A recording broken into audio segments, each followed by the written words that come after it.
Alam ko kung bakit mo ako pinabubure. Dahil sa pagkamatay ng pamangkin mo, hindi ba? Dapat lang siyang mamatay. Isa siyang drug trafficker. Hoy! Teka! Aaminin ko sa inyo na hindi ko naman talaga hinahangaan si FPJ noon, katulad ng paghanga ko sa kanya ngayon. Oo, iniidolo ko siya, katulad ng iba pang mga kilalang action stars natin dito sa Pilipinas noong nakalipas na panahon. Gaya kasi ng madalas kong sabihin sa aking mga panayam ay panatiko ako ng mga klasikong pelikula, mapa-action man yan o komedya. Marahil ang dahilan ay ang pagkahilig ko na rin sa kasaysayan ng ating lahi. Kay sarap kasing balikan ang mga kaganapan noong nakaraang panahon. Kaya pasalamat pa rin tayo at may mga social media platforms na kung saan ay pwede nating bisitahin upang makapanood ng mga lumang pelikulang Tagalog na ating kinagisnan noon. Tuwing nakakapanood kasi tayo ng mga ganitong palabas ay tila ba bumabalik tayo sa nakaraan. Bumabalik tayo sa panahon na maraming alaalang mahirap kalimutan at naging importanteng parte na sa ating buhay. Sino bang Pilipino ang hindi nakakakilala sa nag-iisang hari ng pelikulang aksyon? Kung sino man yung Martin na sinasabi mo, para tingin mo ito sa kanya. Na hindi masusukat ang ambag sa kasaysayan ng industriyang ito. Hinahangaan ko lang si FPJ noon bilang isang action star. Napakahusay kasi niyang gumanap sa lahat ng kanyang mga pelikula. Kakaiba talaga. Mahuhumaling ka sa bawat istorya dahil nasasalamin ito sa buhay ng bawat Pilipino. Kaya naman minahal siya ng masa. Ngunit ngayon ay mas hinangaan ko siya bilang isang individual, isang simpleng tao. Simula nang makarinig ako ng iba't ibang mga kwento, mga totoong istorya na hindi natin napapanood sa kanyang mga pelikula. Mga kwento na gumising sa kamalayan ko at kamalayan mo kung gaano kabuting tao si Fernando Poe Jr. sa likod ng lente. Sa dami ng napanayam kong mga kaibigan o mga nakatrabaho ni The King, ay lalo akong bumilib sa kanya dahil nakita ko ang totoong pagkatao ni FPJ. Hindi ko man siya nakilala ng personal ay masasabi kong kahit papaano ay nabuksan ko ang kapirasong pahina ng kanyang buhay sa pamamagitan ng kwento ng kanyang mga kaibigan kung sino si FPJ sa tunay na buhay. Ngayon ay ang ika-20 taong anibersaryo ng kanyang pagwalay dito sa mundo at muli nating gunitain at sariwain ang mga kwentong FPJ na magpapaalala sa atin na minsan ay may isang hari.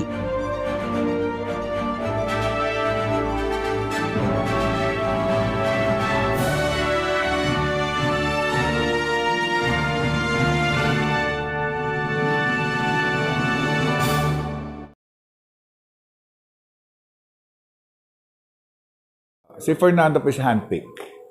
Talagang nagdadabing ako sa Magnatech, pinasara niya, tapos tinawag niya ako, tapos sabi niya gano'n, may konting inuman, tapos piano bar.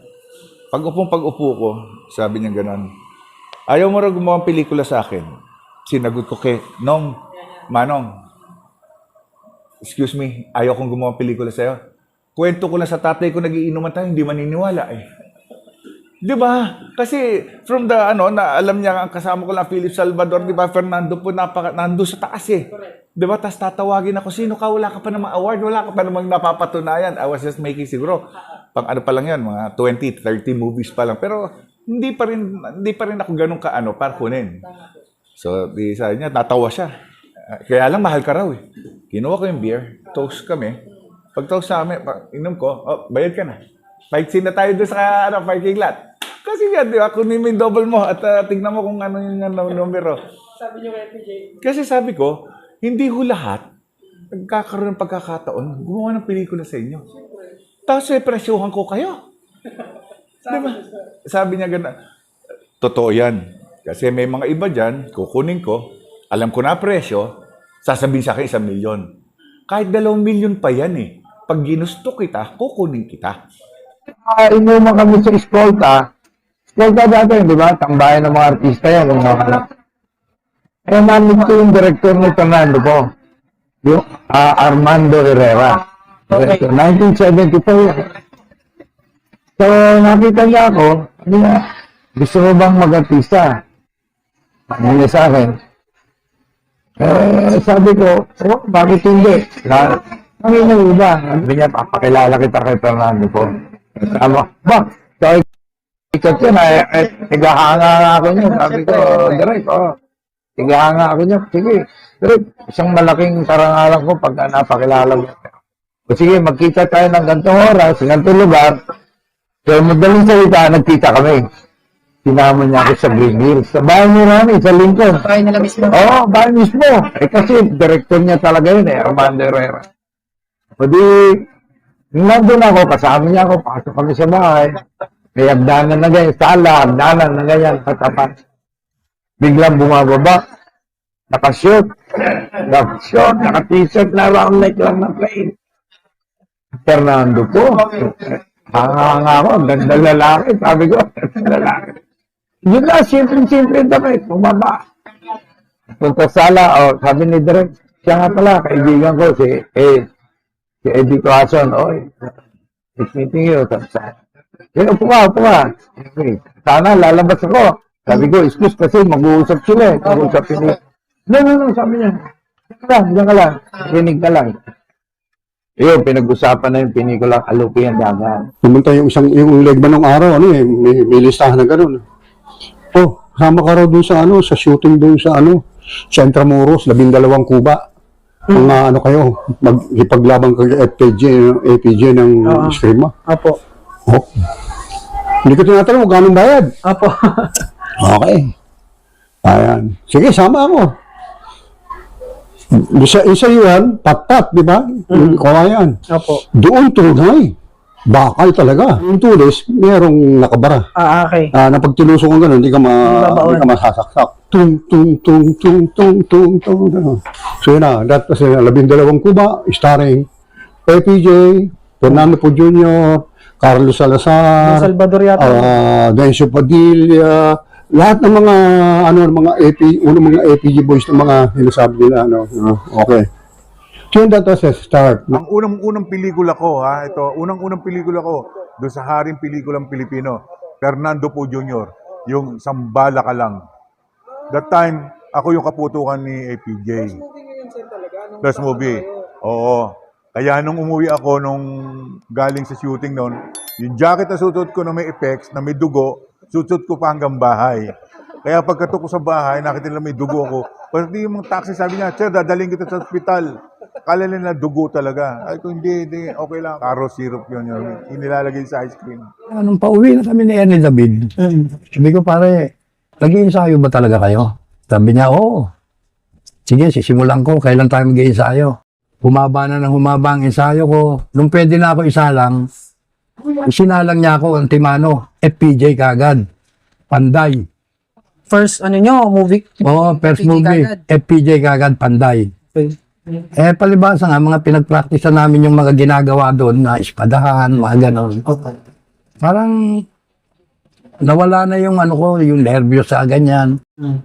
Kasi mayat-maya ako nakalaban ni FPJ. Hanggang sa taon-taon, gumagawa na kami ng Panday. Palagi kami sa Bigan kada taon. Sa Bigan po ba ginagawa niyo? Oo. Pampil festival niya yun, taon-taon eh. Bago ako napunta sa FPJ, nung gawin ko yung Hagidor, kami lang yun. Sabi ni Rani, kilala kita.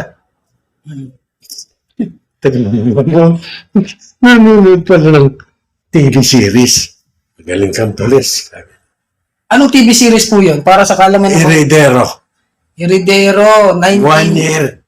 1987 1987. hanggang 90. Sila Cheryl Cruz ba to? O yung mga bata pa. Siya, sabi na Ran, kakanood kita eh. Kasama mo si Vinky ron. Yung kapatid niya. Apo. Yung probinsyano nga. Tatlo lang kaming kontrabida. Si Impen. Ako sa kasis ng mundo.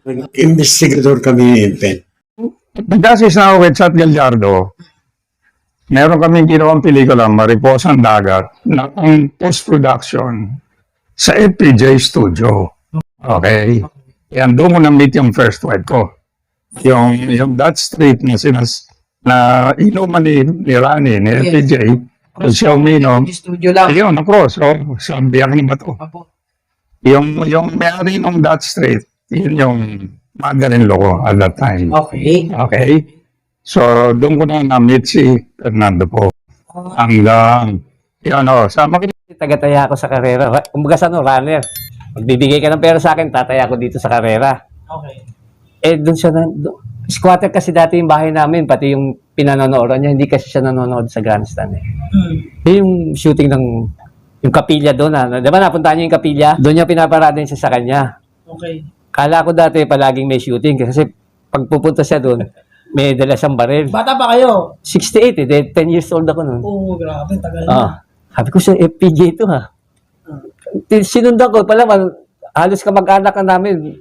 Inupahan niya yung bahay, nilagyan niya ng aircon. Doon siya nanonood, hindi siya nanonood dito. Kasi low profile lang si Mr. FPJ talaga. Talagang, ngayon ko lang nalaman, talagang ayaw sa mga matao eh. Kasi dito, grandstand, di ba? Maraming tao dyan. Doon lang siya sa, maliit lang na bahay yun. Halos kamag-anak ko si Ate Monte eh. Yung bahay nila, tsaka yung tinitira namin, siguro mga 6 na bahay lang. Ang pagitan. Pagitan, no? Basta puro squatter kasi dahil gilid nga kami ng karerahan eh. Okay. Ayun, tumaya ako, nagkamali ata ako, pinataya ako ng chewing ko sa malangit na warin si Chompred. Humingi ako ng sorry, sabi ko, pasensya na po, nakita pala ako ni Kuya Rani, ni FPJ. Tinanong si Chompred, sino yun? Pamaking kayo ng Ran eh. Eh, nagkamali ng taya. Sana mo akong gusto mag-artista. Lumapit sa akin si Chompred. Sabi ko, hindi ako marunong umarte, Chompred. Siyempre, mahihain ako. No? Hindi, wala ka daw gagawin. Konti lang daw, basta. Dinala ko sa studio yan. Pabs, etong, tingnan mo nga ito. May pinasabi sa akin, nasabi ko naman. Kaya pala nagmamali mag-shooting, ikakasal na sila ni Ma'am. 1968 yun, December. Okay. Oo. Galingan mo, makakaharap mo na ang hari ng pelikulang Pilipino. Noon, pag nakaharap mo sa FPJ, sir, sir, ang daga mo sa dibdib. Saka ang FPJ kasi, sir, si manager, pagpunta mo sa set, nandun na eh. Nandun na. Nakaabang na yun. So, manager, kayo gano'n, sa isang tabi na kayo. Pag-aalmusalin kayo, ay panalo ka naman sa almusal kay FPJ. Ang sarap. Alam mo, nakahalos lahat ng action stars na kasama ko na eh. Opo. Di ba? Kapag dumating sina Bong Revilla, sina Philip Salvador, sina Rudy Fernandez, yung mga tao parang, Bong! Rudy! Ganyan. Tapos, darating si Robin Padilla. Magkagulo yung mga tao, kala po may dumating na ganyan, parang mayor ng kulungan, di ba? Galing siya, si Robin Padilla. So, talagang ingay ng mga tao. Talaga nun, no? Tapos darating si FPJ. Tahimik. Alam mo yung thought na pag tinignan mo lahat ito, parang, may ganong feeling. Parang nasa simbahan. Parang ganun. Talagang si FPJ nakita mo sa personal eh. Wow, parang hindi makapaniwala talaga mga tao na nasa harap mo na si FPJ. And isa sa yun nga, greatest humility na natutunan ko ay mula kay FPJ. Kasi pag nakita mo si FPJ, sobrang may something, alam mo sa showbiz may tinatawag na it. Yung it, yun yung bagay na hindi mo maalis yung mata mo doon sa tao na yun. Kaya siya pinapanood. Si FPJ, ultimate siya ganun. Meron siya it. Pag nakita mo si FPJ, parang, wow, God. Diba? God-like. Ano ko kinuha ni Fernando po? Ayan, sige. So, ganito. Sinama ko ni Director Boy San Agustin. Andun lahat mga FPJ boys. Okay. Andun lahat. Andun si Fernando po. Upo kami lahat kami dito. Ako, si Boy, director ko. Sabi ni Boy, ikaw na. Opo. Pagtayo kong ganyan, akit ang staplado. Si Fernando po, mix it, ihi talaga. Hinintay ko siya. Okay. Hinintay ko yung manager. Opo. Pagbalik niya, saka ako nagsalit. Magandang gabi sa iyo, manager. Ako po si Ray Roldan. Sabi ko, ako po ay nagbida na rin. 8 pong ginawa kong pelikula. Hindi rin ako sumikat, sabi ko. Ang totoo po, pagkasakaling ako sumikat, Opo. makasama ako sa pelikula mo. Yes. Sabi ko kay Fernando po. Opo. Tingin lang si Fernando sa akin. Tapos sabi niya kay Boy San Agustin, sino yan?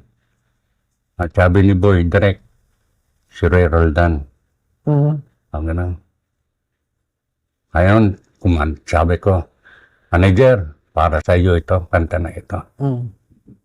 Kinanta ko yung yung bikining itim. Okay.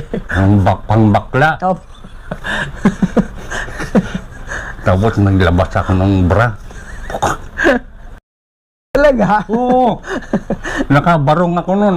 Lagi kong dala yung bra ko eh. Lagi sa mag-din. Tapos, nakita ko si manager. Pag tumatawa yun, ganito eh.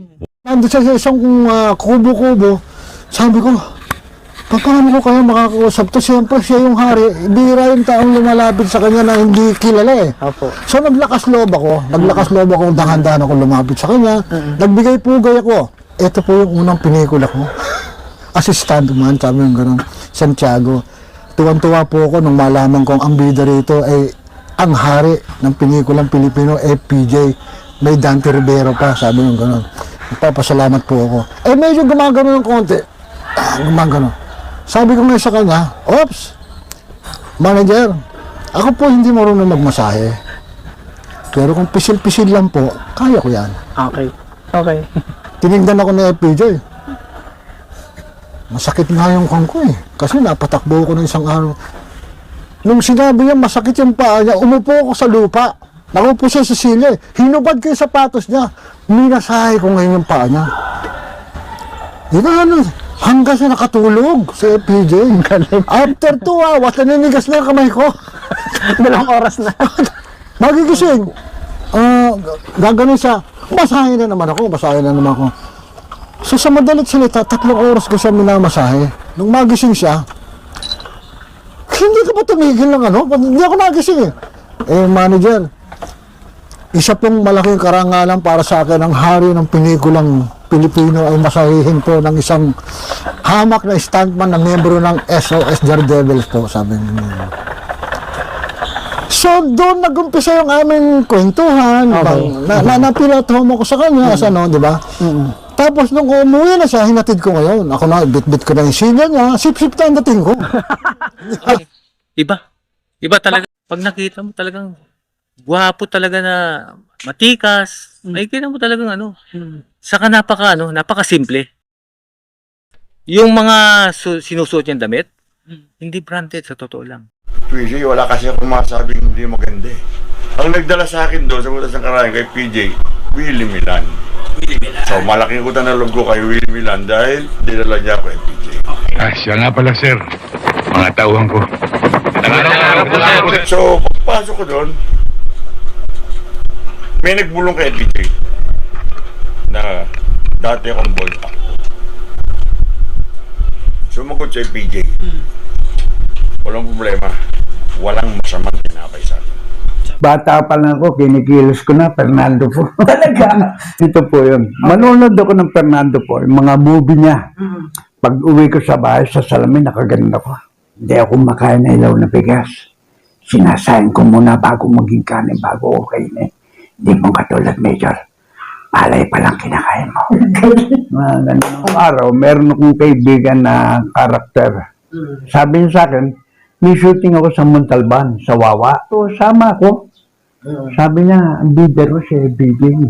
First time kung nakita. Di nagpunta kami sa Wawa, Montalban, sa location. Doon sa may batuhan, Batis. Kita ko. Kasama ko yung kaibigan kong lumalabas. Sabi sa akin, ayan, dumating na si BJ. Nakita ko, bumaba ng kotse, nakasalamin gano'n. Bati, ganun lang ang bati. Ganun. Siya, simple lang talaga. Tsaka talagang guwapo. Natutuwa ako sa kanya kasi siya yung idol ko. Hindi ako mapaigil. Ano naramdaman niyo nung Diba, sabi ko, salamat po sa Diyos. Dahil binigay sa akin kasi tagal na panahon na gusto ko siya makita. Dito ko lang wala makita. Talagang simple lang kumilos yung APD. Nakita ko. Nandun yung gentleman. Pero pagka nakaano sa tao, magano. Kasi yung kilos niya, pino, talagang kagalang-galang. Si FPJ, napakabuting tao, napakagaling, at saka basta bata ka niya, bata ka niya. At saka pagka gusto ka ni Fernando po, gusto ka niya. Sasamahan ka niya kahit saan. Ibang klase yung tao yun. At saka si manager, kaunting ungot mo lang at bata ka niya. Kahit na magkano. Hindi naman ako nagyayabang Si Betong, nung araw, lumapit sa akin niya kasi nakunyata ng I don't know. Ngayon, si Betong, hindi naman ako nagyayabang. Parteli, lapit mo na kay manager. Hindi lapit ko kay manager. Nung Pasko matagal na. Alam mo ba binigay sa kanya? Papasko ni Mada, 25,000 sa sa cheque. Si Rani, hindi siya madamot sa pera. Ang pera sa kanya, wala eh. Ang dami namin tinulungan na hindi pinapublic. Wari, nag-shooting kami sa isang lugar, sa probinsya. Nakita niya, eskwelahan, di maganda. Pagagawa niya yun. Oo. Pagagawa niya yun ay walang nakakaalam. Hindi alam. Wala siyang yabang nga eh. Hindi niya pinagsasabi yung ginagawa niya. Hindi. Isa nga, gabi, madaling araw, uwi kami galing sa shooting eh. Ang dala namin, Cadillac niya, kulay puti. Sakay ako na. May dalawang matanda, naghahanap buhay pa, naglalakad, may bit na ano. Aba, pinaparahan niya yun. Sinasakay niya. Saan siya, atin niya. Oo, napapaganon ako. Sa ibang klase ito, sabi ko. Isa pa, yung nagkaroon ng baha dito sa may malapit sa studio namin, nagkaroon ng baha nga. Lakas na ulan, hindi ko alam kung anong pangalan ng bagyo na yan. 6075. Aba, lumusong si Rani doon. At tapos may dala kaming mga tali. Nagligtas kami ng mga bahay-bahay doon. Yan siya mismo. Sabi ko, ito hindi na tawa. Ang tubig hanggang dito. Madaling araw. May pinasok kaming bahay, yung bata nasa parador eh. Yung mag-ina, nag-iiyakan na, hindi mala kung anong gagawin. Yun, niligtas namin yun. Nilabas namin yun. Dinala namin sa studio. At nagpaluto si Rani ng mga kape, pabili ng mga pandesal. Doon namin ni-rescue yung mga... Sabi ko, ibang klase. Pero hindi na balita yun. Alam mo naman si Rani, pag ayaw namang mag-shooting nun, titignan kunyari yung script. Ano muna tayo, Tiago, sumalangit naman si Tiago. Sabihin, Tiago, tingnan, bukas na to. Tawagin mo sila, naku, yung mga character actor, inuman na kami niya, Ganon makisama, ganon makipagkaibigan si Rani. English speaking yan. English speaking yan. Tapos may makita mo. Kaya nagsisindi na sigarilyo yun, ito sigarilyo niya, pag sindi niya dyan, ganon yun, ganyan. Yeah. Pero nasa baba yun. Para pagka naidlip yun, yung sindi ng gano'n na sigarilyo, mapupunta ron, mapapasok, magigising. Nasa tabi ako. Pipitikin ko yung baga. Isimplihan ko, pak! Ditanggal yung baga. Ay, nakagano yung sigarilyo. Matutulog 30 minutes. Lulungay ngayon dito. Sa ano ko, balikat. Gugulit yun. Muli! How long I slept? 20, 30. Really? Yes. Pero mga isang oras yun. Pag senyas doon sa driver noon. Ato! Tuturo ako ng bago doon si Rani. Para sa sabungan. 10,000 yun nung araw. Kaya yung mga character actor, ano ba dyan? Rosita. Relax lang kayo. Relax lang ako. Kailangan ko pa. Kay PJ ang nagpaumpisa nung kinakailangan sabay-sabay tayo kumain. Kinakailangan pag matutulog, kung saan kami matutulog, doon din matutulog ang mga stuntman doon. Kasi dati, makikita mo lang sila mga nakahambalang sa daan, naglalatag. Yun, ayaw ni APJ. No? Pantay-pantay. Kaya sa ating hari ng Pilipinas, saludo ako sa kanya. Nung panahon ng Star Olympic, siya ang godfather namin, nagyayayan. Masarap kasama yan. At hindi ka pababayaan. Minsan may pinuntahan kaming bar, sarado na. Nung malamang si APJ dumating, bukas ang bar. Tapos, bibilangin niya kung ilan yung taong natira doon. Lahat yun, hindi mawawalan, hindi uuwi ng luhaan. At saan ka makakita ng isang artista na lahat ng kasama niya sa staff, lahat ng artista, lahat ng character actor, kontrabida. Katulad nung nangyari dun sa pelikula kay Vilma Santos, ito, kwento pelikula ni Vilma Santos, matapos ang shooting, sarado na ang ano to yung sa Clark? Mga PX doon. Bilihan doon ng PX. Sarado na. Pinabuksan ni APJ yon. Lahat, pinabili lahat. Kung sinong gustong bumili. Kung ano gusto mong bilhin, kunin mo. Babayaran ni APJ yon. Sarado na yon, pero nabuksan yon. Walang makakatulad dyan sa hari ng pelikulang Pilipino. Yan, pinakita ko rin sa kuweba, sa Daranac Falls. Yung bato ron sa ibabaw ng kuweba, yung kuweba sa Panay. Panay Cave. Sa Daranac. Eh, ang taas nun.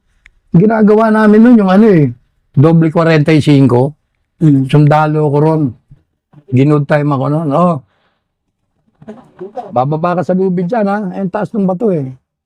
May dala akong mabigat na rifle. Bababa. Nung kinukuna na ako, pagdating ko sa baba, pumosing pa ako. Pagtingin ko, walang camera. Ano yung mga tao? Tawal, binit na pala yung camera, iniwanan ako. Sabi ko, yung manager talaga, ang galing mang good time. Mag-aalas 3, sabi niya, ma'am mo, siya. Habang jingle. Sabi ko siya, baka gusto mo tatarin. Nasa'yo ko yung, Likod. ano ka, bakla? Sabi siya. Mukhang plano ko sapukin. Ano? Di pagbaling na gano'n, gumanon ako. O bakit? Dumukot. Sabi mga ito yan. Takong. Di, kinuha ko. Bilos ako. Ito na ngayon. Inati, isang linggo. Nabilang ko na kung magkano. 29,000. Tabi ko rin, tago ko. Ngayon, after 3 weeks, doon kami sa Antipolo, sa bahay. Doon ko binigay. Pera. Ito yung pinatatabi. Kanya, bakit? Ayaw mo. Binigay siya yan. Ay, hindi. Lamak niya. Ano na ba to? After 2 weeks yun, ha? Talagang itinabi nyo talaga. Hindi ko binawasan. PJ, ang karakter niya na, hindi siya childish. Mali yung word na childish. PJ is childlike. Pag sinabi mong childish, masama yun. Dahil, parang isip bata yan. Pero pag sinabi mong childlike, yun that is a compliment. Yan si PJ, parang bata yan. Pag may tsokolate yan, ibibigyan ka niya, yan, sige, yung mga bata na mababait, gano'n. Yan si Rani, At ang talagang, he has a very good heart. Hindi siya, pag may mga nangangailangan, tinutulungan niya, gano'n. At kadalasan, palihim. Hindi siya yung tutulong, may publicity, ayaw na yun. Isang tulong niya, yung tutulungan kita, from my heart, walang publicity. Kaya nga tawag sa kanya manager. Di ba pag manager, ikaw ang taya. Mabilis siyang bumunod ng baret, mabilis din siyang bumunod sa bayan. Tsaka kahit hindi niya kilala. Politikong tao, kailangan boboto mo ako pag tinulungan kita. Isa wala, kahit na hindi boboto si Erap nun, tinutulungan. Nasa tumunan. Ako, ang dami kong mahirap na lang magkwento, ang dami kong namigan ng pera na galing sa kanya. Hindi lang pera talaga, malaking pera talaga. Kami na shooting, hindi kami nabigyan ng kwarto. So, nasa hotel kami. Opo. Kasi anong nangyari? Nakatulog naman kami, kaya lang, sa labas ng hotel. Ay, ganun? O, sa labas. Opo. Ngayon, sir, hindi nila pinaalam kay manager na may dumating na mga stuntman. Parang inilihim na kasi. Shooting, siyempre, nagmamadali. Opo. Ito na ngayon, shooting na, yung mga stuntman ang bagong dating. May nakapagsumbong May nagsabi. na wala kaming kwarto. Galit na galit. Sabi niya, Tiago, pag may mga stuntman na darating, sabihin mo sa akin, mas papagalitan niyo, mamadali niyo yan. Ha? Hindi niyo binigyan ng kwarto? Sabihin niyo yan. Pag nagalit kasi sa FPG sa set, tahimik lahat. Walang lakibo. Kailangan umatras ka ng 3 hakbang. Hindi ko nga makakalimutan, yung pelikulang hindi pa tapos ang laban. At kung mapapanood yung pelikula na yun, mahal na mahal ko si manager, talagang pinapasapak niya sa akin yung mga goons. Kasi ang title yun, ang kanang matatapang. Sino ba naman bata siguro? Si Panday yun eh. Diba? So pag pinapanood ko si Panday, tapos binigyan ka ng motorbike ni Panday, anong feeling? Di ba? May motorbike ka. So, isa sa mga best experience, yung si Manjet, nasa motor niya, ako nasa motorbike, umiikot kami ng vegan. Hanggang parang Batman and Robin, ang sarap-sarap ng feeling. Tapos, pag dadaan siya kasi sa vegan, si FPJ, talagang parang sanay na yung mga tao nakikita siya doon eh. So, ginagalang siya doon, Panday, ganyan, tawag sa kanya, FPJ, ganyan. Pero hindi naman siya yung talagang parang, nakamotor naman kami. Ito ang tawag sabi, atong. Kasama ako ni FPJ. Yun nga, tapos tinuruan niya ako paano sumuntok. At saka kasi si FPJ, very specific yung detail sa paggawa ng pelikula. So gusto niya kada frame ng pelikula niya maganda. So ang tagal ng ilawan, ang tagal niya mag-ilaw, gusto niya kitang-kita yung buong set, yung buong background and all. Detalye. So ang tagal niya mag-ilaw. So habang nag-iilaw, ayun na. Diyos ko, yung kwento. Saka siya yung pagkwento, kailangan meron pa siya, backup. Alam niyo na ganito. Di ba, tawagin mo si ano. Di ba, nung tayo? Yung kwento yan, sir, ano yung sinasabi niyo po kanina? Yung joke nga niya, kasi sabi dati, although ngayon nasabi hindi na yung tatay niya daw, si FPS, Fernando Po Sr., yung model ng UP. Diba yung UP, nakaangat ng kamay. So sabi niya, kinausap din siya, na siya na daw yung susunod na mag-model sa UP.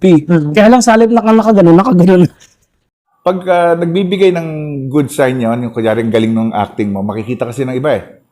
Tatalikod yun, I will give, tatalikod yun, tapos gaganon. Tapos hawakan mo na lang yung kamay to acknowledge na nakita mo yung message niya. Para hindi mainggit.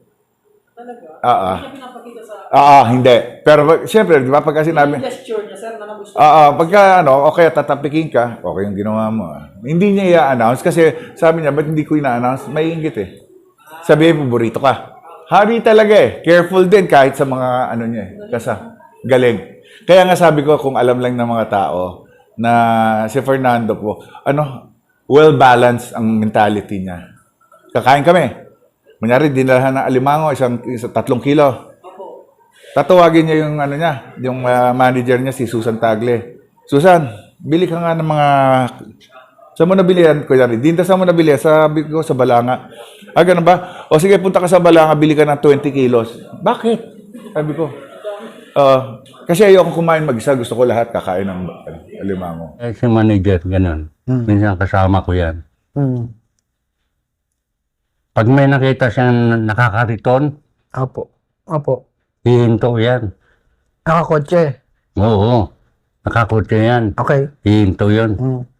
Tatawagin yung magbabasura o Yes. inaabutan. Inaabutan niya ng pera. Tumutulong talaga. Oo. Si PJ ang totoong hari. Si PJ ang tumutulong talaga. Na walang inaasahang kapalit. Hindi siya naghahangad ng kwan. Okay. May mga namatay na mga sikat na mga kontrabida na si PJ pa ang nagpaburol sa nagpalibing. Si PJ kasi pag titignan ka niya, napakagaan sa pera, napakagaan eh.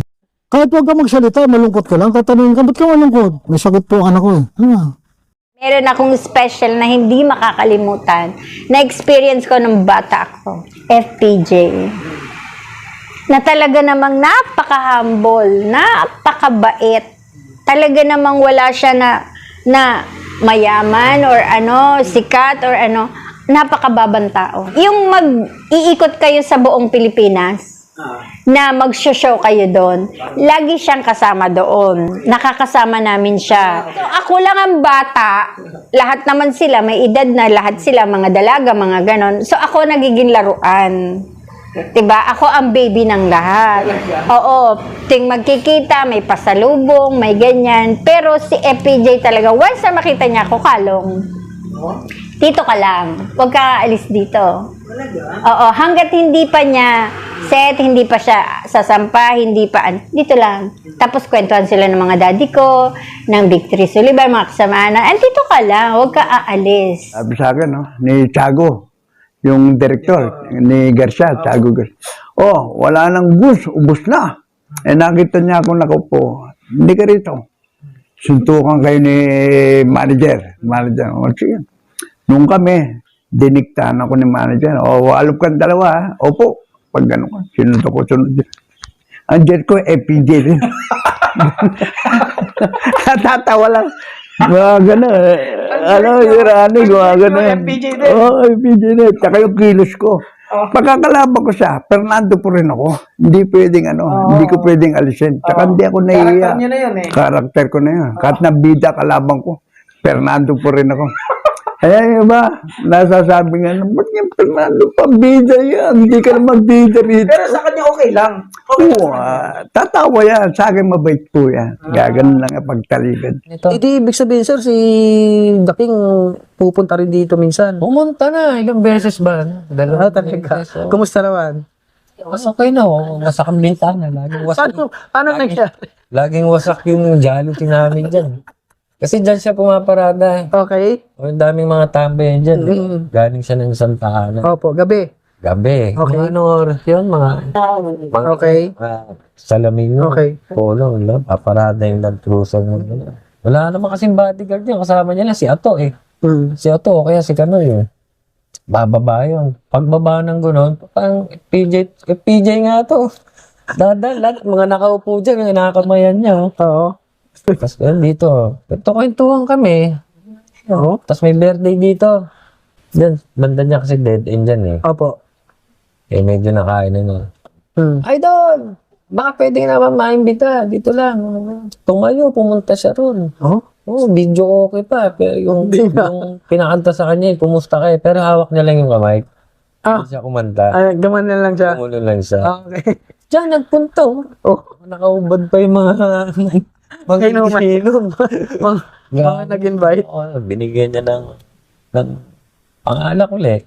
Si Ma'am Esther Visconde ay nakasama ni The King sa pelikulang Sanctuario. Inaasahan niyang pagdalo mo. Napakabait ni Fernando po. Talagang asikaso niya ako sa pagkain, everything, ganon.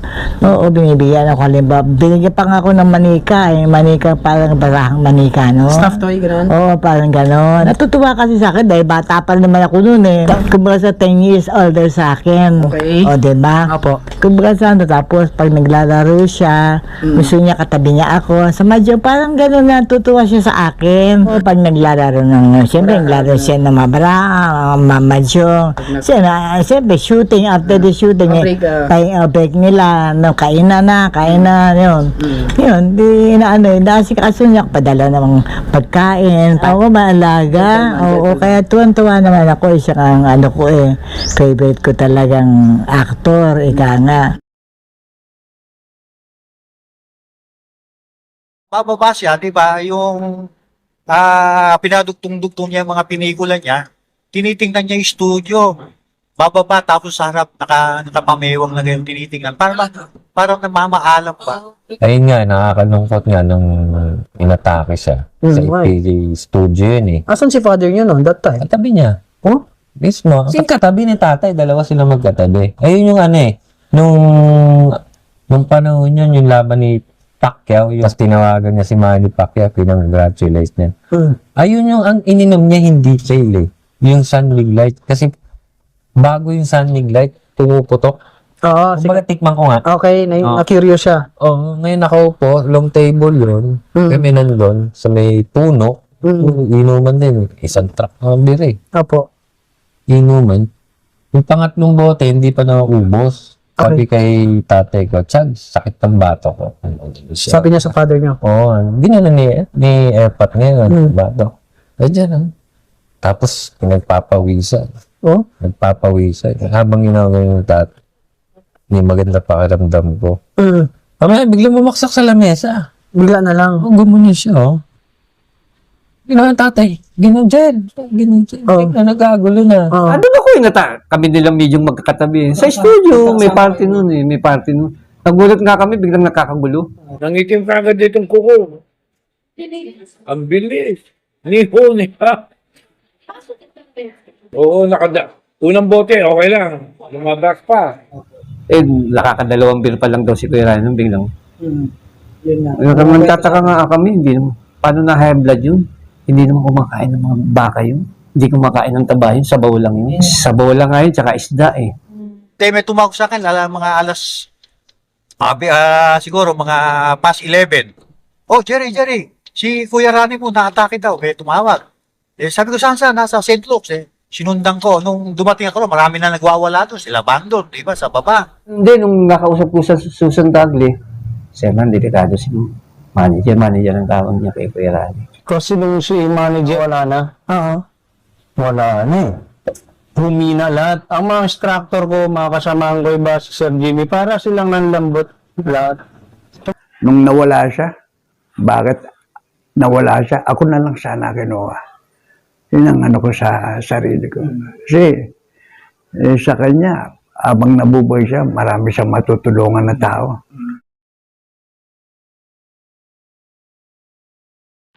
Alam ko, napapanood mo ito sa Heaven, Manager. Ang masasabi ko lang sa inyo, iba ka. You are the king. Hindi ka makakalimutan ng sambayan ng Pilipino. Buwan nang nawala ka, nawalan ako ng pag-asa. Kaya, Manager, mahal na mahal kita. Miss na miss pa kita. Love you.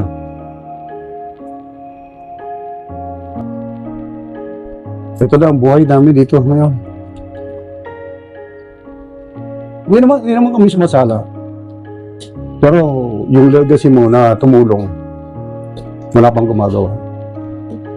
Sana may isa pang katulad mo.